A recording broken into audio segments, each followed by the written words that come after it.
నమస్తే. ఇన్నాళ్ళు నన్ను సపోర్ట్ చేస్తూ, ఎంకరేజ్ చేస్తూ మీ ప్రేమని నాకు అందిస్తున్న ప్రతి ఒక్కరికి కృతజ్ఞతలు. అలాగే ఈ వీడియో కూడా ఖచ్చితంగా మీకు ఉపయోగపడుతుంది. లైక్, షేర్ అండ్ సబ్స్క్రైబ్ చేసి మీ సపోర్ట్‌ని నాకు అందించండి. అలాగే ఈ వీడియో పట్ల మీకున్న అభిప్రాయాన్ని కామెంట్ సెక్షన్‌లో కామెంట్ చేసి తెలియజేయండి. ఇప్పుడు వీడియోని చూద్దాం. నమస్తే, వెల్కమ్ టు అవర్ ఛానల్. నేను పద్మిని. ప్రస్తుతంతో పాటు ప్రముఖ ఆధ్యాత్మికవేత్త, వాస్తు జ్యోతిష పండితులు, లలిత ఉపాసకులు, వాస్తు జ్యోతిష శిక్షణ నిపుణులు బ్రహ్మశ్రీ నానాజీ పట్నాయక్ గారు మనతో పాటు ఉన్నారు. మాట్లాడతాం సార్. నమస్తే సార్. శ్రీమాత్రే నమః. సార్, బోర్డు మీద ఆల్రెడీ రాశారు, శని వక్రగతి జరగబోతోంది. 4 నెలలు సార్, 4.5 నెలలు దాదాపుగా మనకి 29 జూన్ నుంచి 15 నవంబర్ వరకు ఉంటుందండి. అంటే ఏమీ లేదు, ఇది వెనక్కి తిరిగి ఉన్నట్టుగా కనిపిస్తుంది, కానీ మనకి సర్క్యులేషన్ లో వెనక మకర రాశి మకరం వైపు తిరిగిన ఫలితాలు వస్తూ ఉంటాయి. దానివల్ల ప్రతి లగ్నం వారికి, లగ్నం తెలిస్తే లగ్నము, లగ్నం తెలియకపోతే రాశి వారికి మంచి విషయాలు ఉంటాయి. ఇందులో పాజిటివ్ ఉంటుంది, జాగ్రత్తలు తీసుకోవాలి. అదేవిధంగా ఇది వక్రగతి వల్ల పర్టికులర్ గా ఈ వక్రించిన శని దీన్ని చూస్తున్నాడు. సో 29 జూన్ నుంచి 13 జూలై వరకు ఇక్కడ ఉంటాడు కుజుడు.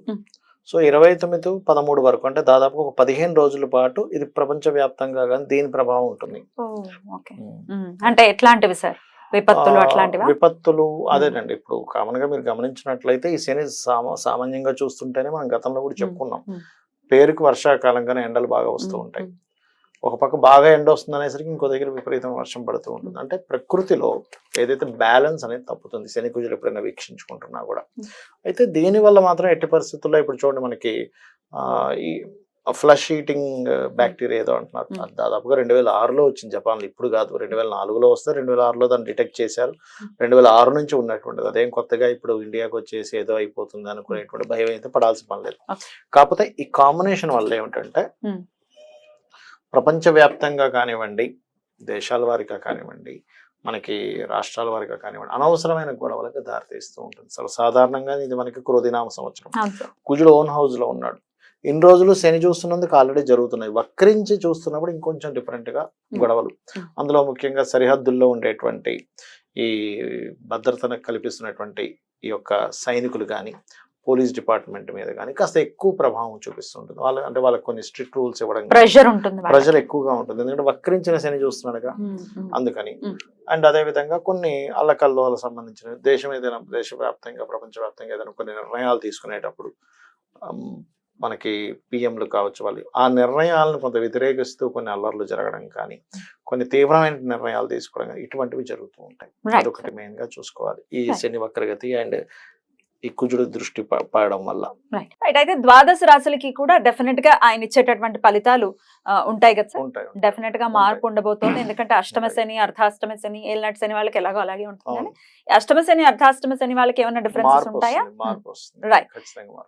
Right sir. అయితే మరి ద్వాదశ రాశుల వాళ్ళు కూడా ఈ పీరియడ్ ని ఎట్లా ఉండబోతుంది ఈ 4.5 నెలలు కూడా, అలాగే శని యొక్క అనుగ్రహమే పొందడం కోసం ఎట్లాంటి రెమెడీస్ చేసుకోవచ్చు అనేది ఒక్కసారి వివరంగా అన్ని రాశుల వాళ్ళకి చెప్తారా సార్? చెప్తాను. ఆఖరిలో ఈ అర్ధాష్టమ, అష్టమ శని వాళ్ళకి ఏం మార్పు వస్తుందో కూడా చెప్తాను, ఎండింగ్ లో చెప్తాను. తప్పకుండా సార్. మరి కుంభరాశి వారికి, వారి రాశి నుంచే మకరంలోకి వెళ్ళబోతున్నారు కాబట్టి ఎట్లాంటి రిజల్ట్స్ ఇస్తున్నారు సార్? ఒకటి, ఇన్వెస్ట్మెంట్స్ విషయంలో లాంగ్ టర్మ్ ఇన్వెస్ట్మెంట్స్ మంచిది, షార్ట్ టర్మ్ ఇన్వెస్ట్మెంట్స్ ఎక్స్పెక్ట్ చేయకూడదు ఎప్పుడు కూడా కుంభంలో శని వక్రించేటప్పుడు. ఫస్ట్ ఆఫ్ ఆల్ ఆ జాగ్రత్త కూడా తీసుకోవాలి. రెండవది, ఈ విద్యా విషయంలో anything related, science related subjects కానీ, లేకపోతే అకౌంట్స్ రిలేటెడ్ సబ్జెక్ట్స్ లో కానీ రాణించే యోగం ఉంటుంది. వాహనాల మీద వాహన భాగ్యము యోగం అనేటువంటిది యాక్టివ్ అవుతుంది వీళ్ళకి శని వక్రించినప్పుడు. అంటే వాహన భాగ్య యోగాలు, అంటే వాహనం ద్వారా కలిసి రావడము, గృహ నిర్మాణం ద్వారా కలిసి రావడం, కన్స్ట్రక్షన్ ద్వారా కలిసి రావడము, ఏదైనా చూడండి ఇప్పుడు అందమైన, అంటే ఒక్కోసారి క్రియేటివ్ రిలేటెడ్ టీచింగ్స్ లో కలిసి రావడం అనేటువంటిది ఇస్తాడు ఇక్కడ శని వక్రగతి అనేటువంటిది. అదేవిధంగా సంతాన అభివృద్ధి, సంతానం కోసం చేసే ప్రయత్నం కూడా ఇక్కడ కలిసి వస్తుంది. అండ్ మరి జాగ్రత్తలు ఏం తీసుకోవాలి అంటే, ఇందాక నేను ఫస్ట్ లో చెప్పినట్టుగా లాంగ్ టర్మ్ ఇన్వెస్ట్మెంట్స్ చేయాలి, కానీ షార్ట్ టర్మ్ పనికిరాదు.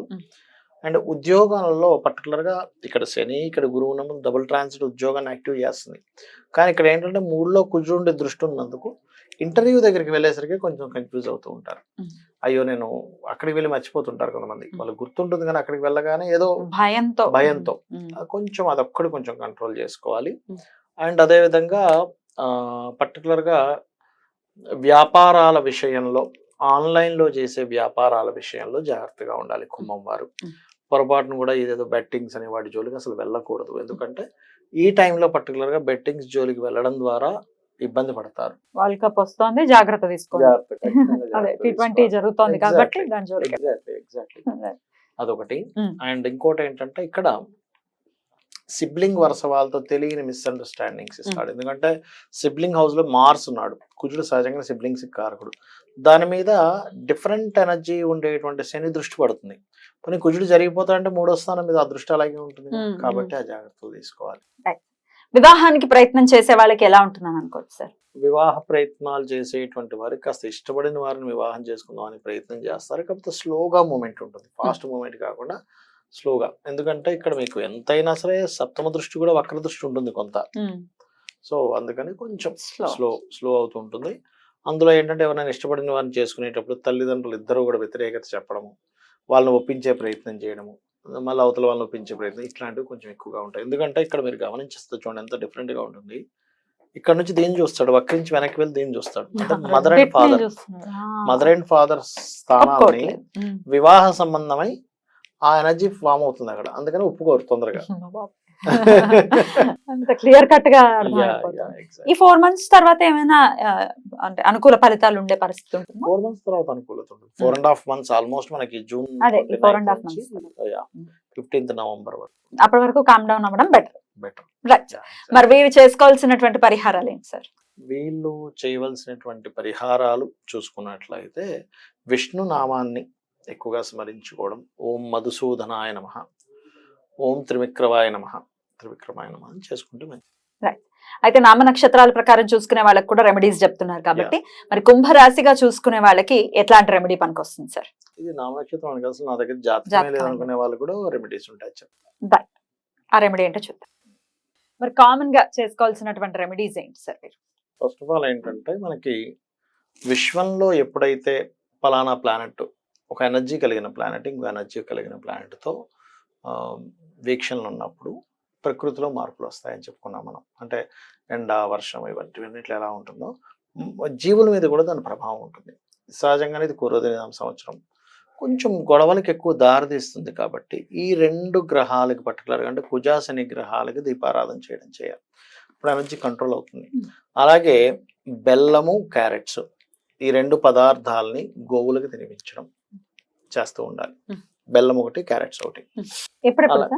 మంగళవారం, శనివారం తినిపిస్తూ ఉండాలి. వీలైనంత మటుకు ఆంజనేయ స్వామి ఆలయాలకు వెళ్ళడము. ఓం హరిమర్కటాయ నమః అందరూ చేసుకోవచ్చు. లేదా ఓం అనాకలిత సాదృశ్య చుబుక శ్రీ విరాజితాయ నమః. ఎందుకంటే శని వక్రించాడు కదా, అంటే ఈ లాభము కర్మ కనెక్ట్ అయ్యాయి. లాభము కర్మ శనికి సంబంధించిన మంత్రాల్లో అంటే శని అనుగ్రహం కలగాలనుకునేటువంటి దాంట్లో అమ్మవారి మంత్రాల్లో ఇది బ్రహ్మాండంగా పనిచేస్తుంది. ఓం అనాకలిత సాదృశ్య చుబుక శ్రీ విరాజితాయ నమః. దీంతో పాటు ఓం శ్రీమాత్రే నమః ప్రతిరోజు చేసుకుంటే అంటే మనకి బయట ఎలాగున్న పరిస్థితులు మనకి ఇబ్బంది కలగకుండా ఉంటుంది. బయట పరిస్థితులు గొడవలు జరగవచ్చు, రకరకాల అవ్వచ్చు, డిఫరెంట్ ఇవ్వచ్చు, కానీ వీళ్ళకి సేఫ్గా ఉంటారు ఇది చేసుకుంటే.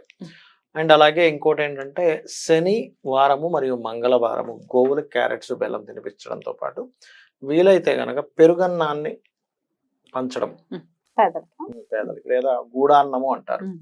అంటే మనకి మన బెల్లంతో తయారు చేసిన పదార్థము కొంచెం నెయ్యి కూడా వేసి దాన్ని అమ్మవారికి నైవేద్యం కాబట్టి ప్రసాదంగా కనుక పంచిన 4.5 నెలల తర్వాత ఆయన మీనంలోకి వెళ్తారా సార్? మీనంలోకి ఇంకా ట్రాన్సిట్ కూడా ఉంటుంది కాబట్టి మేషరాశి వారికి ఏలినాటి శని స్టార్ట్ అయ్యే పరిస్థితి ఉంటుంది. రైట్. సో ఈ 4.5 months మీరు ఇందాకే చెప్పారు మేషరాశి వారికి మంచి కాలం అనే చెప్పారు. మొత్తం ఓవరాల్ గా 12 రాశుల వాళ్ళకి కూడా ఎట్లాంటి రిజల్ట్స్ ఇవ్వబోతున్నారు, శని వక్రగతి అనేది వివరంగా తెలియజేశారు. రెమెడీస్ ని కూడా చేసుకున్నారు. డెఫినెట్ గా ఇవి పాటించుకుంటూ ఈ 4.5 months కూడా అందరికీ పీస్ఫుల్ గా వెళ్ళాలని మనస్ఫూర్తిగా కోరుకుంటూ కృతజ్ఞతలు సార్. నమస్తే.